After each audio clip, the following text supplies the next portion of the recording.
जय श्री सीताराम मित्रों। कथा के रसिक दयालु भक्तजनों,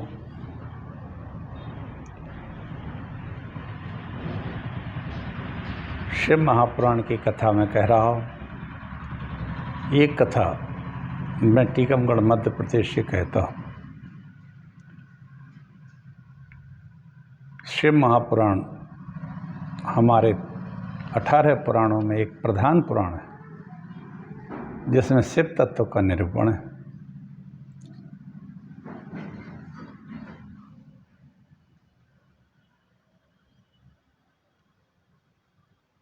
आइए हम सब नैमिषारण्य तीर्थ चलते हैं, जहाँ महर्षि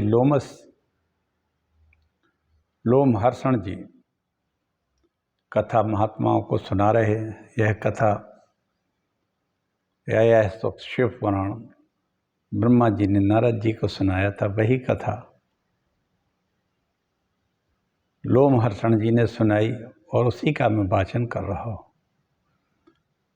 नैमिषारण्य एक तीर्थ है, जहाँ नैमी गिरी थी ब्रह्मा जी के द्वारा। उसी स्थान जो सीतापुर डिस्ट्रिक्ट में पड़ता है, नैमिषारण्य तीर्थ अपना बड़ा पुराणों के व्याख्यान या सबसे ज़्यादा नैमिषारण्य तीर्थ में ही हुए। हम सब मानसिक रूप से नैमिषारण्य तीर्थ चले। तीर्थ का फल किसे मिलता है और किसे नहीं मिलता।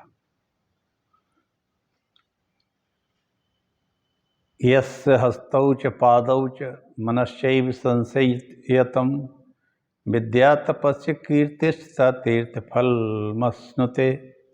जिसके हाथ पैर और मन भली भांति संयमित हैं, अर्थात जिसके हाथ सेवा में लगे रहते हैं, पैर तीर्थ में भगवत स्थानों में जाते हैं और मन भगवान में के ध्यान में लगा रहता है, उनकी लीलाओं में लगा रहता है, चिंतन में लगा रहता है,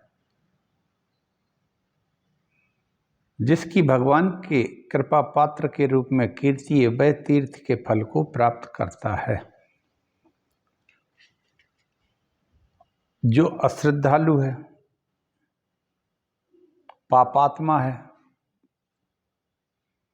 नास्तिक है, संशय आत्मा है, केवल तर्क में ही डूबा रहता है, ये 5 प्रकार के मनुष्य तीर्थ के फल को प्राप्त कभी भी नहीं कर सकते। अश्रद्धानः पापात्मा नास्तिको अच्छिन्न संशयः हेतुनिष्ठश्च पंचैते न तीर्थ फल भागिनः। इनको कभी भी तीर्थ का फल नहीं होता है। जिसकी श्रद्धा नहीं है, जो महापापी है, नास्तिक है, संशय है, तर्क में डूबा रहता है, उसको क्या मिलेगा तीर्थ का फल। परमात्मा की कृपा उस पर हो ही नहीं सकती है। कामम क्रोधम च लोभम चायो जित्वा तीर्थ माविशेत न तेन किंचित प्राप्तम तीर्थाभि भिग मनाद भवेत। जो काम क्रोध लोभ को जीतकर तीर्थ में प्रवेश करता है, उसे तीर्थ यात्रा से कोई भी वस्तु अलभ्य नहीं रहती, सब कुछ मिल जाता है। किसको? जो काम क्रोध लोभ को जीतकर तीर्थ में प्रवेश करता है, उसके लिए तीर्थ लाभ होता है और सब कुछ तीर्थ प्रदान कर देते हैं।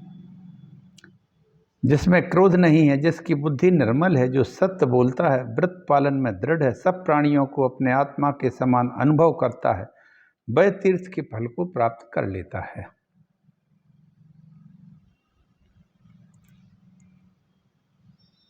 और जो नास्तिक दुष्ट स्वभाव के होते हैं, इनको तीर्थ का फल कभी नहीं मिलता, चाहे वो तीर्थों में ही क्यों ना उन्हें जन्म लिया हो, तीर्थों में ही वास करते हो। शिव महापुराण एक तीर्थ है, महान तीर्थ, शिव जी के तत्व का, ब्रह्म का निरूपण है। आइए इस आनंद के लिए प्राप्त करने को हम शिव महापुराण की कथा सुनते हैं। मैं यह टीकमगढ़ मध्य प्रदेश से कथा कहता हूँ, डॉक्टर राजेंद्र मिश्रा। आप लोग हमसे अगर संपर्क करना चाहें तो कर सकते हैं। मेरा फ़ोन नंबर है 9981870134।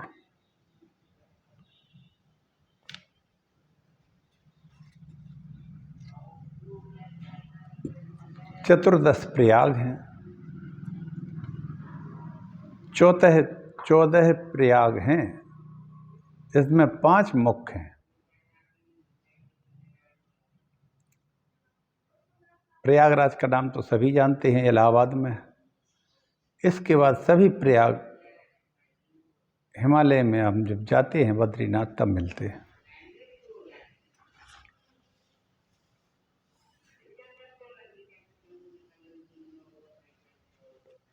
आइए एक छोटा सा हम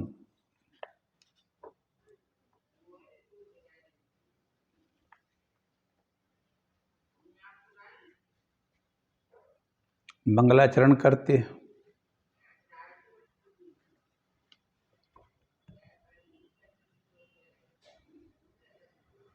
ब्रह्म का और आत्मा का एकत्व स्वरूप अद्वितीय वस्तु है। ब्रह्म और आत्मा का एकात्म अद्वितीय सद वस्तु है, कैवल्य मोक्ष है। इसके शिव पुराण का यही एकमात्र प्रयोजन है। एक वाक्यता से वेदांत शास्त्र का ही परिपाक हुआ है। नमोस्तु रामाय सा लक्ष्मणाय दिव्यै च तस्यै जनकात्मजायै। नमोस्तु रुद्रेन्द्रियमानिलेभ्यो नमोस्तु चंद्राग्निमरुद्गणेभ्यः। अखंडमंडलाकारं व्याप्तं येन चराचरं तत्पदं दर्शितं येन तस्मै श्रीगुरुवे नमः। वक्रतुंड महाकाय सूर्यकोटि समप्रभा निर्विघ्नं कुरु मे देव सर्वकार्येषु सर्वदा। नारायणं नमस्कृत्य नरं चैव नरोत्तमं देवीं सरस्वतीं व्यासं ततो जयमुदीरयेत्। ओम नमो देव्यै महादेव्यै शिवायै सततं नमः। नमः प्रकृति भद्रायै नीता प्रणताः स्मृतां। तुलसीदास के पद कमल बारंबार मनाए, गुण गावऊं श्री राम के हनुमत होई सहाय। कल हमने ब्रह्मा जी की जन्म की कथा को कहा था। वो कल हमने, क्षमा करना, गणेश जी के जन्म की कथा को कहा था। ब्रह्मा जी ने नारद को सुनाई पूरी कथा।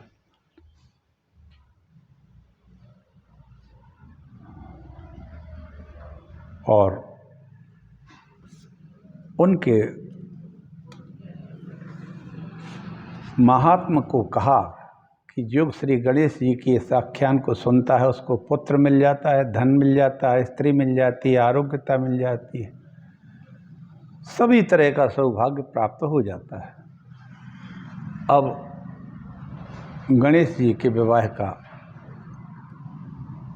प्रसंग आता है। यही कथा मैं अब सुनाने जा रहा हूँ।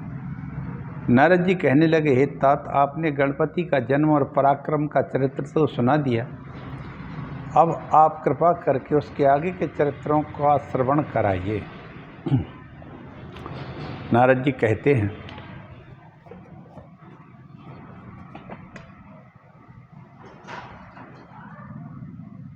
ब्रह्मा जी कहने लगे, हे नारद, कैलाश पर शिवा और शिव दोनों अपने पुत्रों के साथ आमोद प्रमोद में रहते थे। एक दिन दोनों ने सोचा, अब हमारे पुत्र विवाह के योग्य हो गए हैं, इनका शुभ विवाह कैसे करें और किससे करें। माता पिता की बात सुनकर दोनों पुत्र कहने लगे, पहले मैं ही विवाह करूंगा। दूसरा बोला, पहले मैं विवाह करूंगा। दोनों के दृढ़ निश्चय को देखकर शिव पार्वती ने कहा कि समस्त पृथ्वी की परिक्रमा करके जो सबसे प्रथम आ जाएगा उसका हम पहले विवाह करेंगे। ऐसा निर्णय सुनकर कार्तिकेय जी पृथ्वी की परिक्रमा करने के चल दिए और गणेश जी सोचने लगे, मैं पृथ्वी की परिक्रमा कैसे कर पाऊंगा, मैं तो 1 कोस भी नहीं चल पाऊंगा। गणेश जी ने शिवाशिव को एक आसन पर बिठाकर उनकी 7 परिक्रमाएं करके स्तुति करके पास में खड़े हो गए। शिव जी शिवा माता जगदम्बा कहने लगे, पुत्र गणेश, तुम्हारा भाई परिक्रमा करने गया है, तुम भी परिक्रमा करके शीघ्र वापस आओ। गणेश जी कहने लगे, मैंने तो 1 नहीं पृथ्वी की 7 परिक्रमाएं कर ली हैं। शिव पार्वती कहने लगे, पुत्र तुमने परिक्रमा कब और कैसे कर ली है, तुम तो अभी यहाँ से गए ही नहीं हो। गणेश बोले, वेद शास्त्र और धर्म संचय का वचन है कि माता पिता की परिक्रमा भूमंडल की परिक्रमा के तुल्य है। यह सत्य है, लिखा है या गलत, यह आप जाने। मैंने तो सुना है, पित्रोश्च पूजनम कृत्वा प्रक्रांतिम च करोति यः तस्य वै पृथ्वीजन्यम फलम भवति निश्चितम। जो माता पिता की पूजा करके उनकी परिक्रमा करता है, उसको पृथ्वी परिक्रमा करने का फल प्राप्त हो जाता है। जो माता पिता को घर में छोड़कर तीर्थ करने जाता है, उसे महापाप लगता है। पुत्र का सबसे बड़ा तीर्थ माता पिता की सेवा करना ही है, इसलिए सदैव माता पिता की सेवा करना चाहिए। सबसे बड़े तीर्थ हैं। पुत्रस्य च महत्तीर्थम पित्रोश्च कर्ण पंकजम अन्य तीर्थम तो दूरे वै गत्वा संप्राप्यते पुनः। माता पिता सुनो, अपने माता पिता गणेश जी कहते हैं कि माता पिता सुनो, अपने माता पिता की सेवा ही तो सबसे बड़ा तीर्थ है। दूसरे तीर्थ तो घर से दूर जाने पर ही होते हैं, माता पिता तो निकट के तीर्थ हैं। पुत्र की स्त्री को भी उनकी सेवा करना फलदायक होता है। हे माता पिता, मैंने आपको वेद शास्त्र का निर्णय बता दिया है, आपको वही मानना चाहिए, नहीं तो वेद शास्त्र असत्य हो जाएगा, आप भी असत्य हो जाओगे और वेद भी असत्य हो जाएंगे। इसलिए माता पिता सभी तीर्थों से बढ़कर होते हैं। एक बार परिक्रमा करने से माता पिता की पूरी धरती की परिक्रमा हो जाती है। गणेश जी ने इस तरह से शिव जी और पार्वती जी से कह दिया।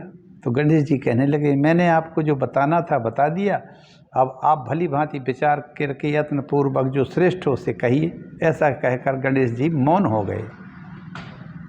शंकर जी पार्वती जी दोनों गणेश की विलक्षण बुद्धि की प्रशंसा करने लगे कि यह हमारा पुत्र तो बड़ा यथार्थभाषी है, सत्य कहता है। समुत्पन्ने च दुखे यस्य बुद्धिर्विश्यस्यते तस्य दुखम विनश्येत सूर्य दृष्टि यथा तमः। शिव पार्वती जी से कहते हैं, आपत्ति आने पर जिसकी बुद्धि शुद्ध बनी रहती है उसका दुख उसी तरह नष्ट हो जाता है। दुख कुछ नहीं उसका बिगाड़ पाता है, जैसे सूर्य के सामने अंधकार नष्ट हो जाता है। बुद्धरि यस्य बलम तस्य निर्बुद्धेस्तु कुतो बलम कूपे सिंहो मदोन्मत्ता सस्केन निपातिता। शिव जी पार्वती जी से कहते हैं, जिसमें बुद्धि है उसी में बल है, जिसमें बुद्धि नहीं है उसमें बल तो व्यर्थ है, बेकार है वो बल। एक बुद्धिमान खरगोश ने सिंह को कुएं में फेंक दिया था, जबकि खरगोश कितना सा है, उसका बल और मद नष्ट कर दिया था। शिव जी कहने लगे, हे पुत्र, तुमने जो किया उसे कोई कर नहीं सकता, और तुमने जो कहा है उसे कोई अन्यथा कैसे कर सकता है। हे पुत्र, खरगोश की तरह तुम्हारी बुद्धि भी विशिष्ट है। जंगल का राजा बना हुआ एक सिंह विपिन में रहता था। जंगल के छोटे जीवों को वह पीड़ित करता रहता था। छोटे से सशक्त के शावक ने शेर की बुद्धि को भ्रमित किया, कुओं में गिरा लखी परछाई जीवों का संकट दूर कर दिया। एक जंगल में राजा और शेर और हिरण साथ खरगोश आदि रहते थे। शेर नित्य शिकार करता था। जंगली जानवरों की प्रजातियां परेशान थीं।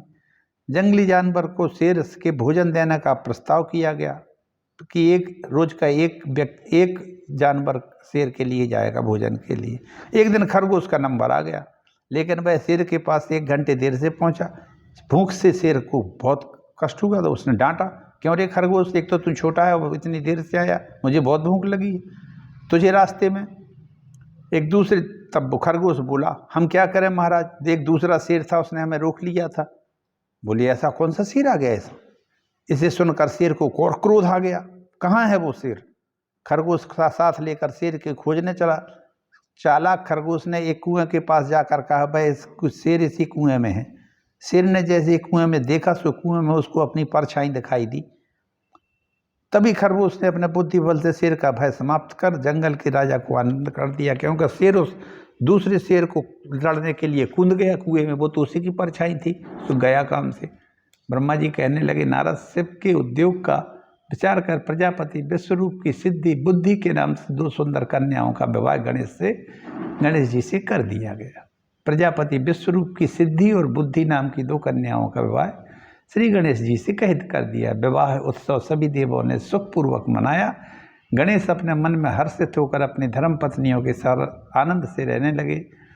समयांतर में बुद्धि नाम की पत्नी से शुभ नाम का और बुद्धि नाम की पत्नी से लाभ नाम का पुत्र हुआ। इस तरह सिद्धि से शुभ और बुद्धि से लाभ, शुभ लाभ नाम का पुत्र पैदा हुए गणेश जी के दोनों। समयांतर से कार्तिकेय भी आ गए। नारद जी से कहने लगे, कुमार, मैं यथार्थ कहता हूँ, छल पकड़ से नहीं कहता हूँ। शिवाशिव ने तुमको तो पृथ्वी की परिक्रमा को भेज दिया या तो गणेश जी का विवाह कर दिया। विश्वरूप की 2 पुत्री सिद्धि और बुद्धि गणेश जी की 2 सुंदर पत्नियां हो गई हैं। शुभ लाभ नाम के 2 पुत्र भी हो गए हैं। तुम पृथ्वी की परिक्रमा ही करते रहे, उससे तुमको क्या लाभ मिला? समझ में अच्छा नहीं किया। माता विषदेव, पिता बीजदेव, राजा सर्वस्व हरण कर ले तो भी न्याय की गुहार कहाँ लगाई जाए।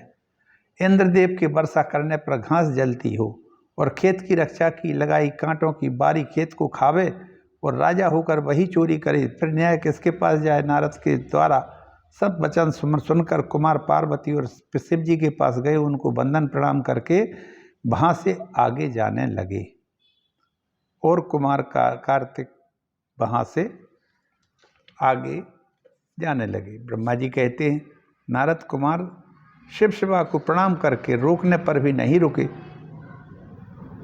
उनने कहा कि हम तुमको रोक रहे हैं, तुम क्यों नहीं रोक रहे? कुमार कहने लगे, तुमने कपट किया है, अब मैं यहाँ पल भर नहीं रहूँगा। माता पिता से ऐसा कहकर क्रौंच पर्वत पर चले गए। आज तक वहीं पर्वत पर वे विराजते हैं। हे नारद, उसी दिन कुमार तत्व प्रतिष्ठित है। कुमार का नाम लोक प्रसिद्ध पाप नाशक ब्रह्मचर्य को देने वाला है। नारद, कार्तिक के महीने में कृतिका नक्षत्र के योग में जो इन कार्तिकेय का दर्शन करता है उसके सभी पाप नाश हो जाते हैं और उसको मनोवांछित फल मिल जाते हैं जो चाहता है। कुमार कार्तिकेय के वियोग में माता पार्वती शिव जी से कहती हैं, आप मेरे साथ क्रौंच पर्वत पर कुमार के पास चलिए। शिवा के कहने पर महादेव पार्वती के साथ क्रौंच पर्वत जाकर रुके। उसी स्थान को हम आज मल्लिकार्जुन के नाम से ज्योतिर्लिंग प्रसिद्ध हुआ। पार्वती और शिव वहाँ पर स्थिर होकर भक्तों को सुख देते हैं। मल्लिकार्जुन मित्रों महाराष्ट्र में है। ये कार्तिकेय शिव जी और शिव को वहाँ या जान वहाँ से आगे के लिए जाने लगे। तब देवता और मुनियों ने प्रार्थना की कि 3 योजन दूर यानी 12 कोस जाकर रुके। अमावस्या के दिन शिव जी, पूर्णमासी के दिन पार्वती अपने कुमार के पास निश्चित आते हैं। अमावस्या के दिन शिव जी जाते हैं कार्तिकेय जी के पास और पूर्णमासी के दिन पार्वती जी आती हैं अपने पुत्र के पास। और हर पर्व पर अपने कुमार को देखने के लिए कैलाश से मल्लिकार्जुन आते हैं। जो प्राणी इस कथन को सुनता है, श्रद्धा से इस कथा को सुनता है, उसकी सभी कामनाएं पूर्ण हो जाती हैं। रोगी रोग से मुक्त होता है, भयभीत भय से, दुखी दुख से छूट जाता है, योद्धा विजय को प्राप्त करता है और प्राणी सुख शांति को प्राप्त करता है। संसार में हर प्राणी को कोई ना कोई इच्छा बनी ही रहती है। जैसे कुमार के मन में नारद जी ने यह कहकर कि गणेश का विवाह तो कर दिया, तुमको छल से पृथ्वी की परिक्रमा को भेज दिया। और इस तरह से मल्लिकार्जुन नाम का ज्योतिर्लिंग की उत्पत्ति होती है। और ये मल्लिकार्जुन जो शिवलिंग है, ये मल्लिकार्जुन महाराष्ट्र में है। हम सब लोग जाके वहाँ दर्शन कर सकते हैं।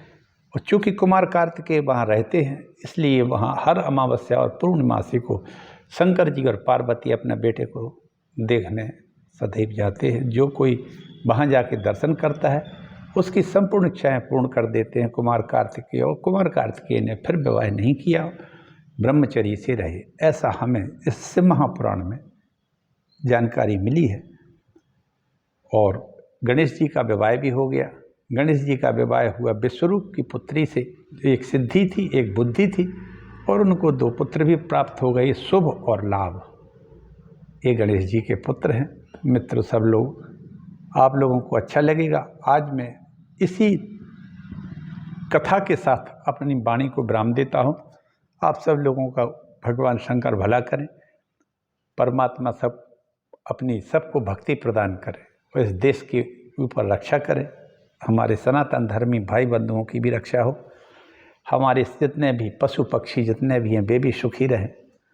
पशुपति नाथ इसलिए भगवान शिव का नाम है और भोले भंडारी हैं, बहुत सीधे हैं, सब कुछ दे देते हैं, उनसे मांग लो तो।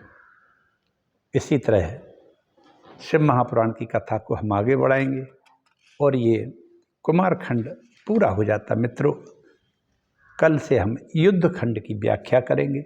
रुद्र संहिता विचारी है। तब तक के लिए मुझे आज्ञा दीजिए। जय श्री राम।